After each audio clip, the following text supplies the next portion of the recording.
மத்திய பட்ஜெட் அறிவிப்பை தொடர்ந்து எந்தெந்த பொருட்களின் விலை குறைகிறது, எந்தெந்த பொருட்களின் விலை உயர்கிறது என்பது பற்றி விரிவாக பார்க்கலாம்.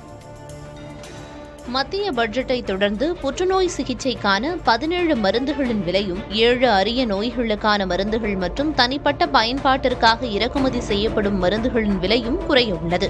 இதேபோன்று மின் வாகனங்களுக்கான lithium battery, smart phone, tablet, தோல் காலணி பொருட்கள், மைக்ரோ ஓவன், கடல் உணவுகள், விமான பாகங்கள், சோலார் கண்ணாடி பொருட்கள், அணுமின் திட்டங்களுக்காக இறக்குமதி செய்யப்படும் பொருட்கள், முக்கியமான கனிமங்களுக்கான மூலதன பொருட்களின் விலையும் குறைய உள்ளது. இது மட்டுமின்றி வெளிநாட்டில் படிக்கும் இந்திய மாணவர்களுக்கான கல்விச் செலவும் வெளிநாட்டு சுற்றுலாவுக்கான செலவும் குறைய உள்ளது.